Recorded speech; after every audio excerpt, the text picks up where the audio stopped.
Hi dear students, जैसे कि हम बात कर रहे थे कंटिन्यूटी पे, तो काफ़ी कुछ हम पढ़ चुके हैं कंटिन्यूटी में। उसी से अपना नेक्स्ट पार्ट स्टार्ट करते हैं। जैसे कि मैंने बोला था कि इंटरमीडिएट मीन वैल्यू थ्योरम बोली थी एक तो मैंने, ठीक है, और एक बोली थी थ्योरम ऑफ कंटिन्यूटी, ठीक है। चलो, तो उन्हीं पे बेस्ड कुछ प्रॉब्लम है, फिर एक finite point continuity based problem है, और उसके बाद में अपने पास डिटरमिनेशन ऑफ कांस्टेंट। फिर इसके बाद में आपके पास में एक टाइप का क्वेश्चन और बनता है कंपोजिशन फंक्शन बेस पे, ठीक है। तो कंपोजिट फंक्शन के लिए अगले वाले लेक्चर में अपन पढ़ेंगे, ठीक है, और वो फाइनली लेक्चर होगा। उसके बाद में हमारी कंटिन्यूटी वाला पार्ट कंप्लीट, ठीक है। तो मेरे प्यारे विद्यार्थियों ध्यान देना, आइडेंटिटी की प्रॉब्लम क्या कहती है कि आपके पास में पहले तो आइडेंटिटी थ्योरम याद रखेंगे आपने, ठीक है। याद रखोगे तो क्या करना था भाई, इंटरमीडिएट मीन वैल्यू थ्योरम कहती क्या है, फंक्शन क्या होना चाहिए, कंटिन्यूअस होना चाहिए। कोई फंक्शन है वो कंटिन्यूअस, तो आपने को देखा है कि एक अलजेब्रिक फंक्शन क्या होता है, कंटिन्यूअस होता है। अच्छा, किसके अंदर, किसी इंटरवल के बीच में। अच्छा, तो आपको पता है कि जब भी ये चीज बोलेगा तो अपने को fx क्या गिवन है, सॉल्व करने की कोशिश करते हैं। x² - 4x, ठीक है। अपने को वैल्यू किस किस की चाहिए, f ऑफ a चाहिए होता था, f ऑफ b चाहिए होता था, f ऑफ c क्या निकल गया था, इंटरमीडिएट मीन हो रखा है, तो f of a plus f of b divide by 2, ठीक है। फंक्शन fx क्या होना चाहिए था, कंटिन्यूअस होना चाहिए था। इसका मतलब अपने सारे रिक्वायरमेंट्स फुलफिल है, ठीक है। कंडीशंस अपने को पता है, अगर कंटिन्यूअस है f ऑफ c की वैल्यू ये होनी चाहिए, तो अपने को ये तो बताना है कि वो c है क्या, वो c की वैल्यू कितनी चल रही है, ठीक है। चलो चेक करते हैं। तो f ऑफ a मतलब वो क्या बोलूंगा कि f ऑफ इंटरवल कितना दे रखा था अपने को, 0 से 2, तो f ऑफ 0 की वैल्यू कितनी आ गई, 0 की वैल्यू कितनी आ गई थी आपके पास में 0। f ऑफ 2 की वैल्यू कितनी आ रही है, 2 to the 4 - 4 to the 8 is equal to -4। Then मैं बोलूंगा कि f ऑफ c की वैल्यू कितनी है, तो 0 - 4 divide by 2 is equal to -2। ये आपके पास में वैल्यू किसकी आई है, f ऑफ c की वैल्यू, वो कितनी आ गई आपके पास में -2। तो मेरे प्यारे विद्यार्थियों, c आपके पास में है, तो c की वैल्यू तो फाइंड आउट करनी है। अब c की वैल्यू फाइंड आउट कहां से करोगे, जो भी अपने को fx दे रखा था उसमें x इक्वल टू क्या पुट कर दो, c पुट कर देता हूं। जैसे c पुट करता हूं, f of c equal to c² - 4c। मैंने f ऑफ c की वैल्यू कितनी दे रखी है अपने को, -2 equal to c² - 4c। Change करो भी, c² - 4c + 2 इक्वल्स टू 0। ये आपके पास में क्या निकल के आएगी वैल्यू, c में क्वाड्रेटिक, तो c में क्वाड्रेटिक, तो c की वैल्यू फाइंड आउट कर लेते हैं। सीधे तरह से फॉर्मूला यूज कर लो, कितना हो गया -b, तो +4 + -√b² 16 -4 is c, तो कितना हो गया 4 2 जा 8 8 into 1 1, तो 8 हो गया अपॉन 2 वैल्यू कितनी आ रही है आपके पास में, 4 ± √8 डिवाइड बाई 2, या मैं बोल सकता हूँ 4 ± 2√2 डिवाइड बाई 2, या मैं बोल सकता हूँ इसी को 2 ± √। अब मेरे प्यारे विद्यार्थियों, आपको ध्यान देने की c की कौन सी वैल्यू, तो इंटरवल 0 से 2 में कौन सी वैल्यू आ रही है, तो आप होता है 2 + √2 करूंगा तो कितना आ गया आपके पास में 2 1.414, तो कितना हो गया आपके पास में, सीधी सी बात है, तो 3 अब हो गया। 2 में से 1 कैंसिल आउट करूंगा तो मेरे पास 1.2 रहेगा, और 1.2 रहेगा तो आपको पता है कि कौन सी वैल्यू आ रही है, c की, या मैं बोलूं x की वैल्यू, ठीक है। तो इसका मतलब आपके पास में c की वैल्यू कौन सी वैल्यू आ रही है आपके पास में 2 - तो मेरे पहले विद्यार्थी सॉल्व करने का बेसिक सा तरीका है, जब भी आपके पास में आइडेंटिटी बेस्ड प्रॉब्लम आए तो आपको इंपॉर्टेंट चीज ये ध्यान रखनी है कि फंक्शन क्या गिवन रहेगा, कंटिन्यूअस गिवन रहेगा। फिर आपको ध्यान ये रखना है कि उसकी कंडीशन क्या है, तो कंडीशन ये बोलते हैं कि फंक्शन कंटिन्यूअस होगा तो f ऑफ a और f ऑफ b पे कोई ना कोई वैल्यू आएगी जो एंड पॉइंट्स ऑफ इंटरवल होगा, ठीक है। क्लोज इंटरवल a b के अंदर बात करेगा तो f ऑफ a और f ऑफ b की वैल्यू आ गई आपके पास में, 2 का डिवाइड किया है क्योंकि मीन बोल रखा है। अच्छा, तो जैसे आपके पास में f ऑफ c की वैल्यू आ गई, वो वैल्यू अपने पास किसको इक्वल रखना है, dx = c उस इक्वेशन में रख दो, जैसे रखेंगे रखते अपने पास c की वैल्यू कोई ना कोई वैल्यू आएगी, ठीक है। और वो वैल्यू एग्जिस्ट कहां करनी चाहिए, 0 से 2 के बीच में। और उसके ऊपर मैंने नोट्स लिखवा रखे हैं कि आपके पास में क्या नहीं होना चाहिए, c आपके पास में की लोकेशन बताऊं तो c का है, ये नहीं बन सकता, एक से ज्यादा पॉसिबल ठीक है, तो मेरे प्यारे विद्यार्थी इस चीज का आपको ध्यान रखना है। ऐसे अपने पास एक नेक्स्ट क्वेश्चन है, वो कंप्लीट करने की कोशिश करते हैं। नेक्स्ट क्वेश्चन क्या कहता है, देखो ये theorem of continuity based question है। तो थ्योरम ऑफ कंटिन्यूटी क्या कहती है, पहले तो वो इंपॉर्टेंट है, उसका स्टेटमेंट आपको दिमाग में रखना है। थ्योरम ऑफ कंटिन्यूटी कहती है कि जब भी आपके पास में कोई इक्वेशन बन के आ रही है, मेरे प्यारे विद्यार्थी ध्यान देना, ठीक है, कि इसको अप्लाई कहाँ करेंगे वो सबसे ज़्यादा इंपॉर्टेंट है। ठीक है, कि थ्योरम ऑफ कंटिन्यूटी को इंपॉर्टेंट चीज़ क्या होती है कि इसको अप्लाई कहाँ करेंगे। ठीक है, तो थ्योरम ऑफ कंटिन्यूटी क्या कहती है कि आपके पास में कोई ना कोई एक इक्वेशन गिवन रही है। अब देखो कि एक तरफ ट्रिग्नोमेट्रिक फंक्शन है, एक तरफ एल्जेब्रिक फंक्शन है, मतलब एक तरफ आपको त्रिकोणमिति दिख रही है, दूसरी तरफ आपको एल्जेब्रा दिख रहा है, बीजगणित दिख रहा है। तो इसका मतलब आपके पास में यहाँ से डायरेक्ट तो कोई वैल्यू नहीं बता सकते कि आप इसकी वैल्यू क्या निकलेगी है, बट आप ये तो बता सकते हो ना कि भाई ये एक्स एक्सिस को कट कर रहा है कि नहीं कर रहा, मतलब एक रूट एग्जिस्ट कर रहा है कि नहीं कर रहा। भाई सीधी सी बात है, देखो लिखा गया ए रूट इन 0 से π/2।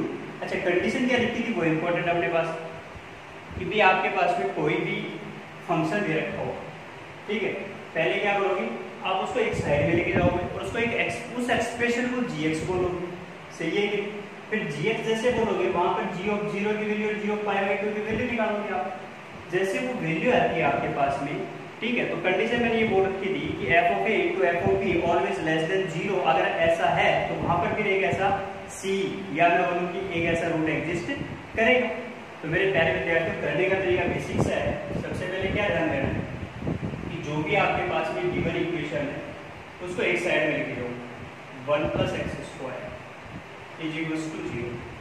अब जो भी आपके पास में लेफ्ट हैंड साइड में था उसी को क्या बोल दो, एक नया एक्सप्रेशन बोल दो कि ये आपके पास में sin x - 1/1 + x²। जैसे इसकी बात की, मेरे को वैल्यू किसकी चाहिए, एक तो g ऑफ 0 की वैल्यू चाहिए और एक g ऑफ π/2 की वैल्यू चाहिए। तो g ऑफ 0 की वैल्यू कितनी आई, ध्यान दो, g ऑफ 0 की वैल्यू मतलब sin 0 कितना हो जाएगा 0 माइनस का 1/1 + 0, तो आगे कितना हो जाएगा आपके पास में माइनस का 1। फिर मैं बात करूं g ऑफ π/2 की वैल्यू, sin π/2 की वैल्यू कितनी होती है 1 माइनस 1/1 प्लस π/2 होता है आपके पास 1.5 के अप्रोक्सीमेट, तो 1.5 का स्क्वायर। तो मेरे पहले वैल्यू देखो बनता है, वैल्यू क्या आ रही है आपके पास। अब ये जो भी वैल्यू आ रही है मुझे नहीं पता कितनी वैल्यू आ रही है, बस इतना ये ध्यान रखना है कि पॉजिटिव आ रही है कि नेगेटिव आ रही है, क्योंकि ऊपर वाले वैल्यू अपने पास क्या निकल के आ रही है नेगेटिव। अपना ये दिख रहा है 1.5 का स्क्वायर करोगे फिर ऐड करोगे एलसीएम लोगे तो उसमें से तो 1 घटेगा, तो भी आपके पास में वैल्यू क्या रहने वाली है 1 से 1 कैंसिल आउट हो गया, तो 1.5 का स्क्वायर तो रहेगा ही रहेगा। और नीचे आपके पास में फिर अपने पास पॉजिटिव वैल्यू चल रही है, 1 भी कुछ पॉजिटिव का स्क्वायर ही जुड़ रहा है। इसका मतलब आपके पास में ये वैल्यू क्या चल रही है आपके पास में पॉजिटिव। एक वैल्यू नेगेटिव है और एक वैल्यू पॉजिटिव है, तो आपको मैंने बोला था कि f ऑफ a मतलब g of 0 into g of π/2 always less than क्या होगा 0। अगर ऐसा है तो बोलना क्या है इसमें कि आपको यही तो सिद्ध करके दिखाओ कि 0 से π/2 में एक रूट एग्जिस्ट करता है कि नहीं करता है। तो मैं बोलूंगा कि हाँ भाई g0 into g π/2 always less than 0 आ रहा है, यही हमारा स्टेटमेंट था, यही हमारी कंडीशन थी। तो इसका मतलब आपके पास में क्या निकल के आ चुका, a root between 0 to π/2 exist। तो मेरे प्यारे विद्यार्थियों, आपको ध्यान ये देना है कि कहाँ मुझे थ्योरम ऑफ कंटिन्यूटी का यूज करना है, ठीक है। चलो, तो बेसिक से क्वेश्चंस हैं और इम्पोर्टेंट भी है, क्योंकि छोटे क्वेश्चन जो मैथ्स लेवल के अकॉर्डिंग बहुत इंपॉर्टेंट क्वेश्चन होते हैं। फिर मैं बात करता हूँ अभी अगले वाले क्वेश्चन की। तो अगले वाले क्वेश्चन क्या कहता है, फाइनाइट पॉइंट कंटिन्यूटी की बात कर रहा है।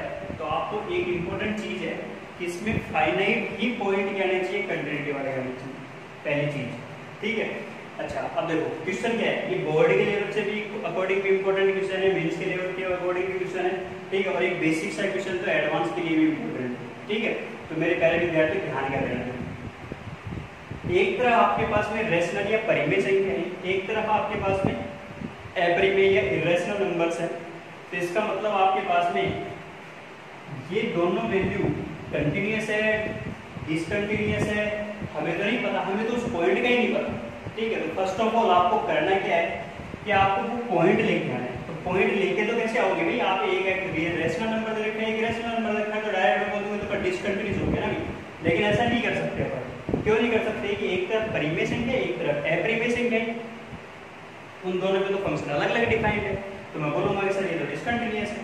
नहीं मेरे प्यारे विद्यार्थियों, आपको करना है हमेशा क्या करोगे कि let x equals to alpha, continuity check करना है। तो उससे पहले आप क्या मानोगे, suppose x equals to alpha भी ये कंटिन्यूअस है डिसकंटिन्यूअस है, ठीक है। तो मैं मान के चलता हूं कि लेट x इक्वल्स टू कोई अल्फा है, ठीक है। तो जैसे मैं लिमिट निकालूंगा कि limit x tending to alpha x square, अब मुझे नहीं पता ये रेशनल नंबर था कि रेशनल नंबर था, x इक्वल्स टू अल्फा ये इसका नाम प्राइमरी है कि अप्राइमरी, मुझे नहीं कुछ नहीं पता इसके बारे में।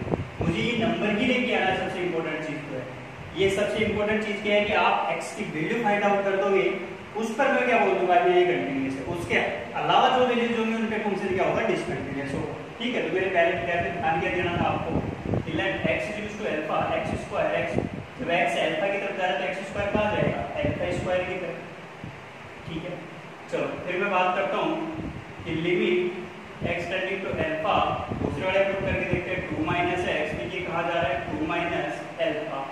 अज्यूम दैट, मेरे प्यारे विद्यार्थी ध्यान देना है कि अज्यूम दैट, मानना है हमने कि ये दोनों वैल्यू क्या चल रही है, इक्वल चल रही है। इक्वल चलने का मतलब क्या हो रखा है आपको, ये फंक्शन एक कंटीन्यूअस फंक्शन है। ये करना है आपने को हमेशा, ये इंपॉर्टेंट चीज है कि आपको मानना पड़ेगा कि ये दोनों फंक्शन क्या है, इक्वल है। इक्वल है तो इसका मतलब कंटीन्यूअस होंगे। तो इसका मतलब आपको क्या बोल दिया कि alpha square equals to 2 minus alpha है, then alpha square plus alpha minus 2 equals to 0। Factorise करते हैं तो अल्फा स्क्वायर प्लस का 2 alpha minus alpha minus 2 equals to 0, then alpha common लिया तो अल्फा प्लस 2 माइनस 1 कॉमन लिया, alpha plus 2 equals to 0, then alpha equals to 1 and minus 2। तो आपके पास में अल्फा की दो वैल्यू है, एक और माइनस 2, 1 और माइनस 2 है। तो मैं ये बोलूंगा कि आपके पास में ये जो 1 और माइनस 2 पे मैंने अज्यूम किया है कि ये कंटीन्यूअस फंक्शन है, तो 1 और माइनस 2 पर क्या होगा, function always continuous, function always continuous. फिर मैं बोलूंगा इसके डिसकंटिन्यूटी वाले पॉइंट क्या है, तो फिर मैं बोलूंगा कि रियल में से आपके पास में -1 और 2 को हटा दो आप, ये इन पॉइंट्स के अलावा ऑलवेज क्या है, ऑलवेज डिसकंटिन्यूअस। तो मेरे प्यारे विद्यार्थियों, थोड़ा सा लॉजिकल क्वेश्चन है, इंपॉर्टेंट है, ध्यान क्या रखना है आपको। पहले मानना है, क्या मानना है, एक अल्फा वैल्यू लोगे आप x की, उस अल्फा के अकॉर्डिंग आप कंटीन्यूअस फंक्शन बोलोगे उसको, और जो पॉइंट अल्फा की वैल्यू निकल के आएगी वो पॉइंट्स आपके पास में क्या होंगे, कंटिन्यूटी वाले पॉइंट होंगे। उसके अलावा जो भी पॉइंट होंगे वो क्या होंगे, डिसकंटिन्यूटी वाले पॉइंट। तो मेरे प्यारे विद्यार्थियों, बहुत इंपॉर्टेंट क्वेश्चन है, लगता नहीं है क्योंकि आपको उसको पॉइंट्स के बारे में पता ही नहीं होगा कुछ, ठीक है, कि कहाँ चेक करें। अब एक तरफ रेशनल बोल दिया, एक तरफ इरेशनल बोल दिया, तो आपको सबसे इंपॉर्टेंट चीज क्या थी, इस x इक्वल्स टू अल्फा की वैल्यू फाइंड आउट करना। चलो तो मेरे प्यारे विद्यार्थियों, ऐसे अपने पास एक नेक्स्ट क्वेश्चन और है कि problem based on determination of constant, कि आपको मान निकालना है कि इसके अंदर जितने भी कांस्टेंट आ रहे हैं, बोल के रखा है कि जो भी fx दे रखा है इज कंटीन्यूअस, लेट fx ये दे रखा था is continuous, then find a and b। अब अपने को दिख रहा है कि जो भी क्वेश्चन दिया था ये कहाँ डिसकंटिन्यूअस हो सकता था, कहाँ डिसकंटिन्यूअस हो सकता था, जहाँ डेफिनेशन चेंज हो रही है, 1 पे डेफिनेशन चेंज है, 2 पर डेफिनेशन चेंज है, तो आपके पास में 2 पॉइंट तो दिखे, उन दोनों पॉइंट के अकॉर्डिंग मुझे क्या करना था, इस क्वेश्चन को सोल्व करना था। अब इस क्वेश्चन को सोल्व करूंगा तो सबसे पहले इंपॉर्टेंट चीज क्या है, बेसिक सा क्वेश्चन है, अपने को इतना दिमाग लगाना नहीं है क्वेश्चन के अंदर। सबसे पहले क्या देखना है, ये ए और बी की वैल्यूज क्या आई है वही तो देखना है अपने को। तो मैं बोल रहा हूँ कि अगले ने बोल क्या रखा है, इज कंटीन्यूअस, कंटीन्यूअस है, मतलब आप जितने भी पॉइंट ले रहे हो उन पे क्या दे रखा है, जहां दिख रहा था हमें डिसकंटीन्यूअस ऐसा तक दिख रहा था, वहां पर तो ये पॉइंट थे 1 और 2, उन 1 और 2 पर इसने डायरेक्टली क्या बोल चुका है कि संतत है, तो संतत है तो उस 1 और 2 पर वैल्यू फाइंड आउट करनी। तो आप डायरेक्ट क्या निकालोगे कि f ऑफ 1 की वैल्यू कितनी आ रही है, एफ ऑफ 1 की वैल्यू कहाँ दिख रहा है मेरे को, x इक्वल टू 1 यहाँ दिख रहा था, तो वैल्यू कितनी आ गई आपके पास में। फिर मैं बोलूँ एफ ऑफ 1 माइनस की वैल्यू कितनी है, तो एक से छोटा कहाँ दिख रहा है आपको, इसके अंदर दिख रहा है, तो वो आ गया 1 प्लस, आगे लिमिट रख रहे हैं लेकिन अपने को मैं डायरेक्ट लिख रहा हूँ उस चीज़ को, ठीक है। अच्छा, फिर मैं बोलूँ 1 पे और 1 माइनस पे बात हो चुकी, अब मैं बात करता हूँ एफ ऑफ 1 प्लस पे, तो 1 प्लस पे वैल्यू कितनी आ रही है, अगेन 1 प्लस। फिर मैं बात करता हूँ, ये बात हुई अपने पास x इक्वल टू 1 की, ठीक है। फिर हम बात करते हैं 2 पर, तो एफ ऑफ 2 की वैल्यू कितनी आ रही है, x इक्वल टू 2 यहाँ दे रखा है, तो 2 2 4 प्लस 2 6, एफ ऑफ 2 प्लस पे बात कर लेते हैं, 2 प्लस की बात करूँगा तो यहाँ दिख रहा है। अब ध्यान देना मेरे प्यारे विद्यार्थियों, ये अलजेब्रिक है, तो लिमिट लोगे तो उस चीज़ का ध्यान रखना, एक्स स्क्वायर माइनस 4 है, नीचे x प्लस 2 है, तो x minus 4 into x plus 2, तो x प्लस 2 तो क्या हो जाएगा भाई, ये x माइनस 2 है, ये x square minus 4 x minus 2, तो आपके पास में वैल्यू क्या आएगी, एक x माइनस 2 बनेगा, एक x प्लस 2 बनेगा, नीचे आपके पास में x माइनस 2 बनेगा, ये कैंसिल आउट हो गया, तो आपके पास में कितना हो गया 2 2 4 प्लस b। फिर मैंने बात की एफ ऑफ 2 माइनस पे, तो 2 माइनस पे की वैल्यू कितनी आ रही है, दिख रहा है आपको, 2 से छोटा कहाँ चल रहा है, इसके अंदर चल रहा है, और इसके वैल्यू 2 2 4 प्लस 2 6 हो। अच्छा, अब इस पे क्या बोल रखा था कि कंटिन्यूअस, इस पे भी क्या बोल रखा है कि कंटिन्यूअस। अच्छा, कंटिन्यूअस है तो right hand limit left hand limit सब क्या होनी चाहिए, इक्वल होनी चाहिए, तो 1 plus a equals to 2, then a equals to 1, direct simple सा क्वेश्चन बनेगा। फिर मैं बोलूँ, अब वो आप किसी को भी इक्वल कर सकते हो, ऐसी बात नहीं, अब इन दोनों को इक्वल करोगे तो कोई मतलब ही नहीं होगा, दोनों इक्वल हो गई, कि a से a क्या हो चुका है, कैंसिल आउट हो गया, 0 से 0 इक्वल 0 आइडेंटिटी है ना भाई, ठीक है, तो वैल्यू ऐसे ही लो। चलो, दूसरा क्या दिख रहा है कि 4 plus b equals to 6, then b equals to 6 minus 4, again कितना हो चुका है, तो आपके पास में डिटरमिनेशन ऑफ कांस्टेंट का क्वेश्चन भी इसी से क्वेश्चन होता है, ठीक है, मेंस लेवल में ऐसे क्वेश्चन पूछते भी हैं, ठीक है। तो मेरे प्यारे विद्यार्थियों, आज के लेक्चर में जो हमने पीछे कवर किया था उसी बेस पे कुछ प्रॉब्लम्स सॉल्व की हैं। प्रॉब्लम्स चारों डिफरेंट टाइप के प्रॉब्लम्स हैं, आप इस टाइप की प्रॉब्लम सॉल्व करने की कोशिश करना है, बुक्स में बहुत कम रेयर केस में इस टाइप की प्रॉब्लम मिलेगी। ये मैंने बोली दी है कि जब भी आपके पास में थ्योरम ऑफ कंटिन्यूटी का यूज कब करना है, उस पे बेस्ड क्वेश्चन है। पहले वाला जो क्वेश्चन किया वो आईएमपी बेस में कि ऐसा वो सी एग्जिस्ट करता है कि नहीं करता है, ठीक है। तो मेरे प्यारे विद्यार्थी, इस चीज़ का आपको थोड़ा सा ध्यान रखना है। इससे नेक्स्ट वाले लेक्चर में अपन कंपोजिट फंक्शन बेस पे कुछ प्रॉब्लम्स करेंगे। कंपोजिट फंक्शन बेस पे भी अपन डायरेक्ट मेथड सीखेंगे कि डायरेक्ट इसको सॉल्व कैसे करते हैं, कंपोजिट फंक्शन भी बनाएंगे, ठीक है। मेरे प्यारे विद्यार्थी, ध्यान रखना है, कंपोजिट फंक्शन बनाने की बजाय मैं क्या करूँगा, डायरेक्ट उसको सॉल्व करने की कोशिश करूँगा। और ये चीज़ अपन पढ़ भी चुके हैं, तो मैं सोचता हूँ कि आप उस चीज़ को पढ़ोगे, रिवाइज करोगे कि कंटिन्यूअस अंदर भी कंटिन्यूअस तो कंटिन्यूअस होगा, बट इसके अलावा जो भी चीज़ें होंगी कि डिसकंटिन्यूअस अंदर कंटिन्यूअस हो, डिसकंटिन्यूअस अंदर भी डिसकंटिन्यूअस हो, इन पे अपन डिफाइन नहीं कर सकते। क्या नहीं कर सकते कि पता है कंटिन्यूअस रहेगा डिसकंटिन्यूअस, वो हमें चेक करना पड़ेगा। बट ये तो कन्फर्म है कि बाहर भी कंटिन्यूअस अंदर भी e की पावर, अगर मैं sin x की बात करूं तो e की power sin x composite function है, तो sin x कंपोजिट है, तो sin x तो अपने को पता है x बिलोंग्स टू r में रियल नंबर में क्या दे रखा है, कंटिन्यूअस दे रखा है, तो e की पावर x भी r में क्या होता है, कंटिन्यूअस होता है, जिसका मतलब ओवरऑल फंक्शन जो भी बनेगा वो क्या बनेगा, कंटिन्यूअस बनेगा। तो आपको ध्यान कौन से रखना है, इन 3 पॉइंट्स पे, इन 3 पॉइंट्स में बेसिक अपन क्वेश्चन करेंगे जो इंपॉर्टेंट भी है। अगर आप उसके मेथड पे जाओगे तो बहुत टाइम लगने वाला है, तो मैं इसका कोई शॉर्टकट मेथड आपको सिखाने की कोशिश करूँगा, ठीक है। चलो, धन्यवाद।